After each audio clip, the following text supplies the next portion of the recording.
Hello friends, அஸ்ஸலாமு அலைக்கும். இன்றைக்கி கிறிஸ்பியான ஃப்ரெஞ்ச் ஃப்ரைஸ் ரெசிபி பார்க்கலாம். பசங்களெல்லாம் இது ரொம்ப விரும்பி சாப்பிட்ற ஒரு ஸ்நாக்ஸாக இதை நல்லா கிறிஸ்பியாக எப்படி ரெடி பண்ணி எடுக்கிறதுன்னு பார்க்கலாம். நான் இதுக்காக உருளைக்கிழங்கு தோலெல்லாம் நீக்கி நல்லா கழுவி எடுத்து வச்சுருக்கேன். இனி இதை வந்து கட் பண்ணி காமிக்கிறேன். ஃபஸ்ட்டு இந்த மாதிரி ஸ்லைஸ் ஆக்கிடுங்க. அப்புறமா ഇതിൻ്റെ രണ്ട് சைடில் அந்த ஓரத்தில் வந்து கட் பண்ணி எடுத்துக்கோங்க. அப்புறமா இந்த மாதிரி நீட்டமாக ஒன்று கட் பண்ணி எடுத்துக்கலாம். பாருங்கள், இந்த சைஸில் எல்லாமே கட் பண்ணிக்கோங்க. இனி கட் பண்ணி வச்சா பொட்டேட்டோஸ் எல்லாம் வந்து ஒரு 1/2 hour இந்த மாதிரி ஊற வச்சுக்கலாம். இது நல்லா 1/2 hour ஊறினதுக்கப்புறம் ஒரு 2 or 3 times நல்லா தான் வாஷ் பண்ணி எடுத்துக்கணும். இதில் இருக்குன்னா ஸ்டார்ச் எல்லாம் வந்து போன வரைக்கும் வாஷ் பண்ணி எடுத்துக்கணும். இப்போ இது நல்லா வாஷ் பண்ணி எடுத்தாச்சு. இனி இதில் தண்ணி எல்லாம் வந்து ட்ரை ஆகணும். அதுக்காக நான் ஒரு டவல்லேக்கு போட்டு கொடுக்குறேன். இது வந்து நல்லா ட்ரை பண்ணி எடுத்துக்கலாம்.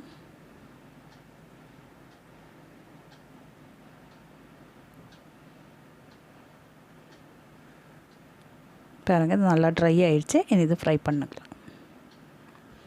இப்போது ஆயில் நல்லா தான் வந்து சூடானதுக்கப்புறமா பொட்டேட்டோஸ் இதிலேக்கு போட்டு கொடுக்கலாம். இந்த டைமில் ஸ்டவ் வந்து லோ ஃப்ளேமிலே வச்சுக்கோங்க.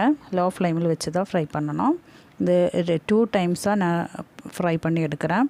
ஃபஸ்ட்டு இந்த மாதிரி வந்து ஃப்ரை பண்ணி அது எடுத்து வச்சு அது ஒன்று ஆறுனதுக்கப்புறம் திருப்பியும் ஃப்ரை பண்ணி எடுக்கணும். ஸோ அந்த ஃபஸ்ட்டு ஃப்ரை பண்ணுறது அந்த லைட்டாக ஃப்ரை ஆனால் போதும். இந்த கலர் கூட சேஞ்ச் ஆகக்கூடாது. அந்த மாதிரி ஃப்ரை பண்ணி எடுத்துக்கலாம்.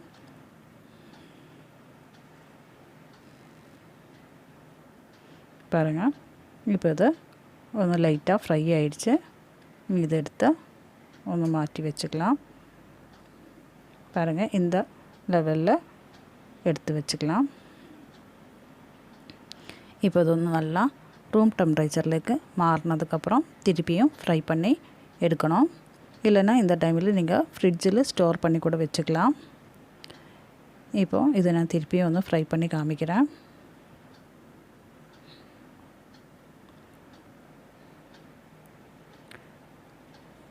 இந்த டைமில் ஸ்டவ் வந்து மீடியம் இல்லைங்க ஹை ஃப்ளேமில் வச்சுக்கோங்க. இனி நான் ஆறுனதை எடுத்து ஃப்ரிட்ஜில் வச்சுருக்கேன். அதுவும் திருப்பி ஃப்ரிட்ஜிலேருந்து எடுத்தும் நான் ஃப்ரை பண்ணி காமிக்கிறேன்.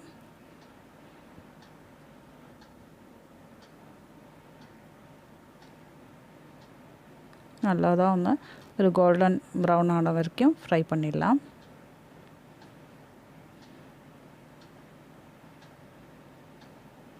இந்த மாதிரி டபுள் இதில் ஃப்ரை பண்ணும்போது நல்லா கிறிஸ்பியாக கிடைக்கும்.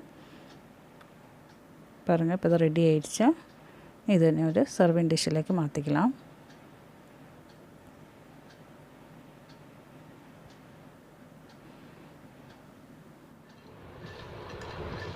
இப்போ பாருங்கள், நல்லா கிறிஸ்பியாக வந்திருக்கேன். இந்த மாதிரி டபுள் மெத்தடில் 2 வாட்டியாக நம்ம ஃப்ரை பண்ணி எடுத்தால் நல்லா கிறிஸ்பியாக நமக்கு கிடைக்கும்.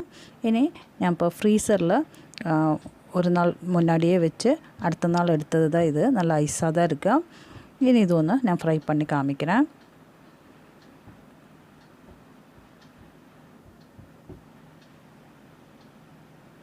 இப்போ இது இந்த டைமிலும் ஸ்டவ் வந்து நல்லா மீடியம் இல்லைங்க ஹை ஃப்ளேமில் வச்சுக்கோங்க. இது வந்து நல்லா கோல்டன் ப்ரௌன் ஆன வரைக்கும் ஃப்ரை பண்ணி எடுத்துக்கலாம்.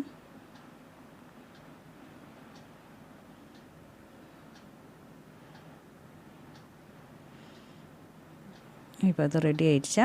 இனி இது ஒரு சர்விங் டிஷ்ஷிலேக்கு மாற்றிக்கலாம்.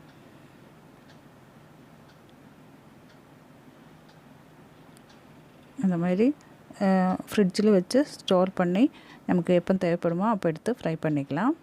இப்போ இதிலேக்கு நான் கொஞ்சம் சால்ட்டும் கொஞ்சம் சில்லி பவுடரும் போட்டு வந்து மிக்ஸ் பண்ணி எடுத்துக்கிறேன்.